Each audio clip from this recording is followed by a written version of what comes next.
Starting at number 10, we have the country of Pakistan. Pakistan has been one of the leading nations in voicing their support for Palestine. There have been demonstrations across Pakistan in solidarity with Palestinians. Demonstrators also held up Pakistani and Palestinian flags at many demonstration sites across the country after Prime Minister Imran Khan called for a day of solidarity. Also, Pakistani Foreign Minister Shah Mahmood Qureshi's remarks on CNN have gone viral, and he's made it clear what Pakistan's stance is when it comes to Palestine and Israel. What are their connections? Deep pockets. What does that mean? Well, they're very influential people. I mean, they control media. I would call that an anti-Semitic remark. The Irish Parliament recently has passed a motion condemning the de facto annexation of Palestinian land by Israeli forces. Now, this makes it the first European Union country to use this specific phrase, de facto annexation, in relation to Israel's actions in occupied Palestinian territories. There was also this video from an Irish Parliament featuring Richard Boyd Barrett discussing the issue with Palestinians. Well, that clip has gone viral, although it was recorded back in the year 2014. But his message has reached far more people now because of the current events. Most of which has taken place since Oslo. You allow that to happen. Why do you allow it to happen?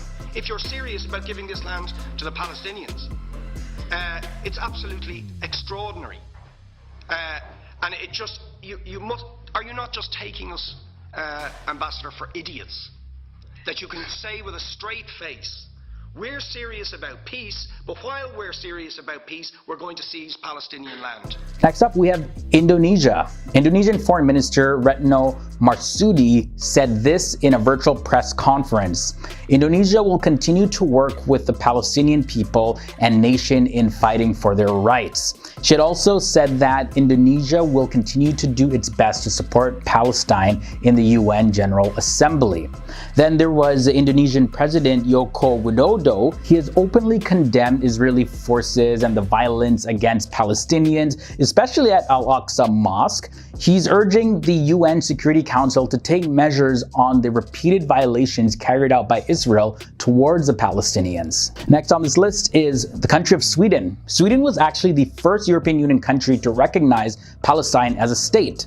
Margot Wallström, who was the Minister of Foreign Affairs for Sweden at the time, back in 2014, had these words to say. It is an important step that confirms the Palestinian right to self-determination. Today's recognition is a contribution to a better future for a region that has for too long been characterized by frozen negotiations, destruction, and frustration. Some will state this decision comes too soon. I'm afraid rather that it is too late. At number 6, we have Saudi Arabia. The Kingdom of Saudi Arabia's permanent representative to the Organization of Islamic Cooperation, or the OIC, Saleh Hamad al-Suhabani, he said that the Israeli violations flagrantly contravene the principles of international humanitarian law and defy UN Security Council resolutions. Saudi Arabia also calls on the international community to take immediate action to compel Israel to halt all practices that violate the rights of the Palestinian people, and I quote, who have suffered greatly and are still struggling to obtain their most important legitimate rights to establish security and safety, achieve economic growth, and improve their conditions. This is according to al-Suhabani. Continuing this episode now at number 5, we got to look at the country of Iran. According to the head of Iran's Islamic Revolutionary Guard Corps, Hossein Salami, Iran supports the Palestinian fight against Israel. They also do not recognize Israel as a state. Iranian officials, they have called on the United Nations and also other Muslim nations to start taking action and step in to stop apartheid Israel from attacking Palestine. Also, Iran's President Hassan Rouhani, he started to raise this issue with Turkey, saying that Iran and Turkey must band together as two major players in the entire region to urge the UN and the OIC, or the Organization of Islamic Cooperation, to fight against the crimes of Israel. That's how they term it. Turkey's President Erdogan has made his voice heard loud and clear, and he has been urging the world to take effective action against Israeli forces, especially in light of the attacks on the Al-Aqsa Mosque, the attacks in Jerusalem, and also just on Palestinian homes in general. President Erdogan, he had this to say in a tweet: "Jerusalem is the world itself, and the Muslims, they are humanity itself." He also said that protecting the honor and dignity of the holy city of Jerusalem was the duty of every single Muslim in the world. Number 3 brings us to Egypt. Egypt is a nation that continues to provide humanitarian aid to the Palestinians and has sent a delegation from the Egyptian Red Crescent, or the ERC, to the Gaza Strip to see what are the most urgent needs of the people there. Egypt says that this is in efforts to provide aid and assistance in various fields, and also to affirm Egypt's leading role in supporting the people of Palestine. India was actually one of the first countries to recognize the state of Palestine back in the year 1988. Now, when we look back to 1996, India opened its representative office to the Palestine Authority in Gaza, which later was shifted to Ramallah in 2003. And rewind back to the year 1975, India became the first non-Arab country to recognize the Palestinian Liberation Organization as the sole representative of the Palestinian people, and invited it to open an office in Delhi, India. And then in the year 1988, when the PLO declared an independent state of Palestine with its capital in East Jerusalem, India granted recognition immediately. And the country we end off with at number 1 is China. China recognized the state of Palestine also back in the year 1988. And since the year 1992, China has really established great diplomatic relations with Israel and also has maintained cordial relationships with Palestine. But here's the thing, with recent events, according to the Global Times, they reported on May 28, 2021 that China will offer $1 million in emergency humanitarian assistance cash to Palestine, and also another $1 million for 200 doses of the vaccine to help refugees. Ambassador Chen Zhu of China called on Israel to observe the relevant UN resolutions and to stop its demolition of Palestinian homes and also the eviction of Palestinian people. They also urge Israel to discontinue its settlement expansion, as well as maintain and respect the holy sites in the city of Jerusalem. So let's start off this episode at number 10 with the country of United States. The United States does not recognize the state of Palestine, but what it does is it accepts the Palestine Liberation Organization, or the PLO, as a representative of the Palestinian people, and the Palestinian National Authority as the authority legitimately governing the Palestinian territories under the Oslo Accords. Now, the next country we're looking at is the country of France. The French President Emmanuel Macron, he said that he would not recognize Palestine as an independent state as a reaction to the former US President Donald Trump's declaration of Jerusalem being Israel's capital, not Palestine's capital. Now, back in the summer of 2020, more than 100 French lawmakers, they called on President Macron to recognize the state of Palestine. So there are some movements there, but not quite enough in recognizing Palestine. Next up, we have Switzerland.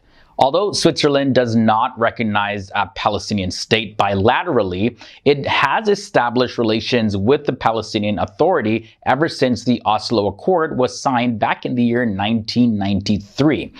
Also, in the year 2015, there was a cooperation framework that was set up at a bilateral level, and it outlines important aspects of cooperation between Switzerland and the Palestinian Authority. Now let's talk about Australia. Australia does not recognize a Palestinian state also. They, however, are committed to a two-state solution in which Israel and a future Palestinian state, according to them, coexist in peace within internationally recognized borders, of course. Now, in the year 2018, in the month of December, Australia acknowledged the vision of the Palestinian people for a future state with the capital in East Jerusalem. Denmark is also another country that does not recognize the state of Palestine. That's right, they do not recognize Palestine's existence and its rights to sovereignty. This stops any actual relations to be formed and has in some ways been a little hostile to the Palestinian Authority at times. Back in the year 2014, there was a bill that called on Denmark to recognize Palestine as a state.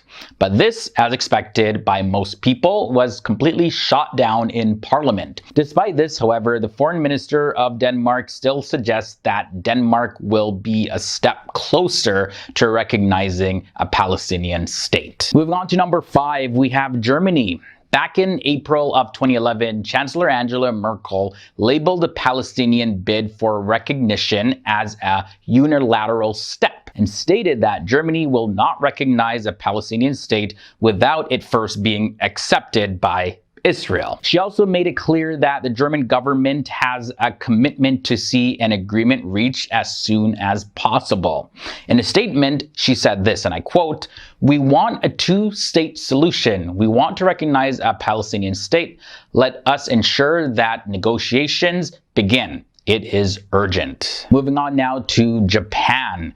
Nabil Shaath, who is the advisor to the Palestinian Authority President Mahmoud Abbas for external affairs and international relations, stated that Japanese Foreign Minister Taro Kono, who was a previous foreign minister actually, was collecting signatures of Japanese members of parliament for the purpose of strongly encouraging the government of Japan to recognize Palestine.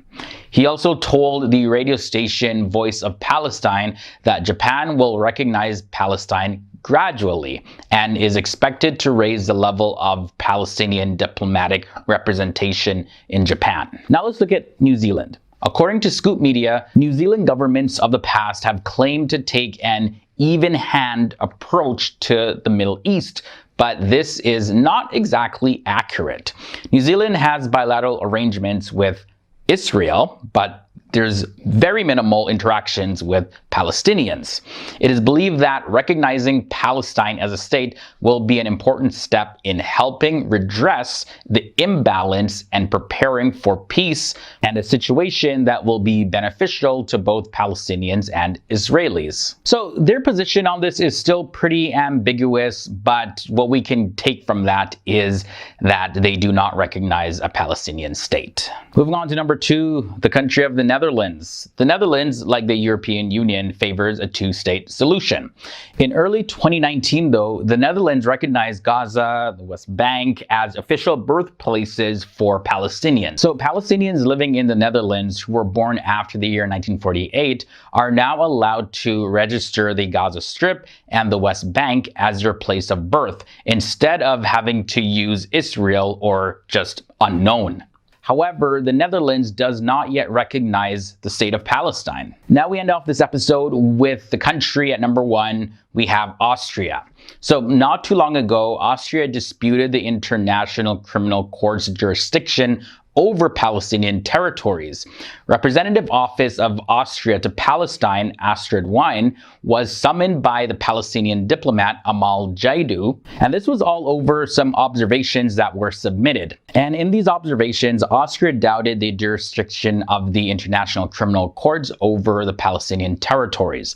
The legal observations stated that, and I quote, "Austria does not recognize Palestine as a sovereign state and has not established diplomatic relations with Palestine at the bilateral level. Palestine is a nation with a rich history, culture, as well as traditions that it holds really close. It's also a major center for 3 of the major world religions, Islam, Judaism, and Christianity. Palestine draws people from all around the world, and the current population sits at just over 5 million, and the majority of people are Muslim, although there is a large population of Christians living in Palestine. Now, the word Palestine has its origins from the word Philistia, created by Greek writers, to the region of the Philistines. According to the Ancient History Encyclopedia, the whole of the region was referred to as Canaan in Mesopotamian texts as early as 18th century BCE, while the term Palestine does not appear in any written records until the 5th century BCE in the histories of Herodotus. After Herodotus, the term Palestine came to be used for the entire region, which was formerly known as Canaan. Now, there's some other sources that believe that the name Palestine derives from either the word pleshet, meaning root palish, which is an edible mixture, and the American author Tom Robbins, he suggested that the term Palestine originates from the ancient god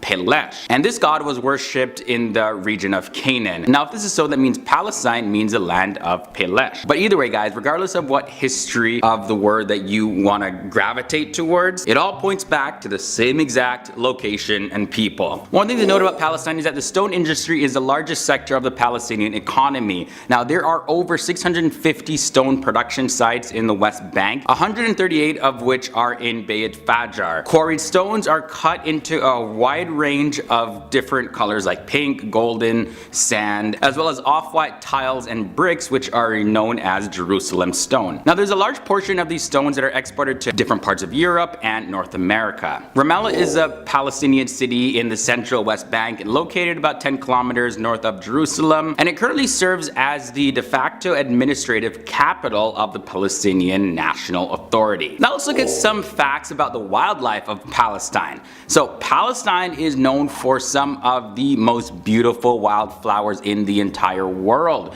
So take a look. They pop up in the spring months like April and May, and these include irises, jonquils, wild poppies, as well as other flowers that make the place look very vibrant, you know, just adding some color up in here. Very beautiful. It's not just stone and desert and sand like many people believe. Now, moving from the plant kingdom over into the animal kingdom, there are several species of large wild animals in Palestine as well. They have foxes, mountain gazelles, Nubian ibexes, and that's like a desert species of goat. There's wild boars, you'll see jackals, leopards, hyenas, and many other types of birds as well. Now, take a look. This structure that you see right here, the Great Golden Dome of the Rock, is internationally recognized as a symbol of Jerusalem, but actually getting into this place, which is also considered to be Islam's 3rd holiest site, can be a bit tricky. The entrance for non-Muslims is tucked away behind the security gates for the Western Wall Plaza. And also, if you go there, expect a long lineup, as well as the Golden and Blue Dome of the Rock, which is known as the Kubat as-Sakra, and the Al-Aqsa Mosque. The sanctuary complex has many other smaller yet amazing and beautiful structures. Speaking of structures though, the Church of Nativity, which is considered to be the birthplace of Jesus, is regarded as a sacred place by both Christians and Muslims. It also is one of the world's oldest churches. It's located in Bethlehem in the West Bank, which is in Palestine, and the original church is believed to have been built between 330 and 333. However, it was destroyed by fire during the Samaritan revolts of the 6th century, which is estimated to be around the year 529. And this new church was built a number of years later by the Byzantine Emperor Justinian. And the final interesting fact about Palestine is that this right here, the Dead Sea or the Sea of Salt, and its main stream of water is the Jordan River. Its surface and shores are 430.5 meters or 1,412 feet below sea level, which is the Earth's lowest elevation on land. Now, it's made up of about 34% salt, making it one of the saltiest bodies of water on the planet. Now, the Dead Sea has attracted visitors from around the Mediterranean basin for thousands of years, as well as as other parts of the world, and it's one of the world's first health resorts, especially during the time of Herod the Great, who you'll find his story in the birth story of Jesus in the Bible. And it has also been a big supplier of a wide variety of products like asphalt, as well as Egyptian mummification products and other things. To summarize the conflict, both Israeli Jews and Arab Muslims date their claims to the land back to several thousand years, to biblical times as a matter of fact. This conflict started to heat up in the past century when violence erupted in Mandatory Palestine between the Israelis and the Arabs. That started from the year 1920. At that time, Palestine was under British rule, and the termination of the British mandate over Palestine, as well as the Israeli Declaration of Independence, started the 1948 Arab-Israeli War, which began after May 14, 1948. From 1920, the whole region was known as Palestine under the British mandate until the Israeli Declaration of Independence in 1948. However, the Jews saw this land, considered Palestine, as their land. The Arab nations, however, argued that since the land had been occupied by Muslims for over 1,000 years, as well as the majority of inhabitants there were Arab-speaking people, then Palestine should be ruled by another Arab nation, let's say Syria, for example. But the argument for the Jewish people to have the land were because the land was originally belonging to the Jews. The Jewish kingdoms had ruled several parts of Palestine for over 1,000 years, and that the land, especially Jerusalem, were very important to the Jewish religion. It stated that the Jews have been praying to return to their homeland for nearly 2,000 years, although throughout history the land known as Palestine had always been occupied by Jews to some degree as well. After the event of the Holocaust, where more than 6 million Jews were killed, they wanted a homeland for themselves. Following that, they were given large parts of Palestine, forming the modern country of Israel, because the Jews had already considered it to be their homeland before the Arabs got there. The Arabs, however, resisted this because they saw the land as theirs. Israel and other surrounding Arab nations fought viciously in several wars over the land, most notably the War of 1948 and the war in 1967. Now, the conflict continues in various degrees to this day. So we got a little bit of a summary of what the conflict is all about, but let's get into a little bit more specifics here. What exactly is Israel? Israel is the world's only Jewish state, and it's located on the southeastern side of the Mediterranean Sea. Upon the Israeli independence in 1948, the country formally adopted the name State of Israel. This was after other proposed names like Land of Israel, Zion, Judea, all of those were considered, but they were rejected. Palestine, on the other hand, is not a country, but rather a de facto state. Palestinians are the Arab population of the areas of land that Israel now controls, and those are referred to the territory of Palestine. The areas, the Gaza Strip and the West Bank, make up the Palestinian territories, and these territories are considered by Palestinians as the State of Palestine. The Gaza Strip is controlled by Hamas, an Islamist fundamentalist group. The West Bank is controlled by Palestinian Authority, but under Israeli occupation. Now, despite Israel's separation from Gaza in the year 2005, the majority of governments and political pundits still consider that land to be occupied by Israel. Now, just to go further back into history to establish what Palestine actually is, the Romans had given Palestine its name when they conquered it from the Jews nearly 2,000 years ago. After the Romans were thrown out, Palestine had been part of one Arab or Muslim empire after another since the 7th century. But in World War I, when the Ottoman Empire was defeated, they were stripped of their colonies, and Palestine was a small part of the Turkish Ottoman Empire. The League of Nations then decided which areas would be considered sovereign nations, and they awarded 90% of the land that was stripped from the Ottoman Empire to the Arab states. And because of the war in 1948, around 700,000 Palestinians lost their homes, and this started a huge refugee crisis that is still not resolved to this day. Palestinians refer to this as Nakba, meaning catastrophe in Arabic. Now, in solving this huge conflict, there are two main proposals on how this can be done. One of the proposals is a two-state solution, and pretty much this would establish Palestine as its own independent state in Gaza and most of the West Bank, and that leaves the rest of the land to Israel. Now, although this may appear to be a pretty clear-cut solution, both Israelis and Palestinians are still unclear of how that would work Exactly. The other proposal is a one-state solution. Basically, Israel and Palestine will be just considered one state. But then what state would it be? Israel or Palestine? And what would that say to people that hold on to their Palestinian heritage as well as the Israeli heritage?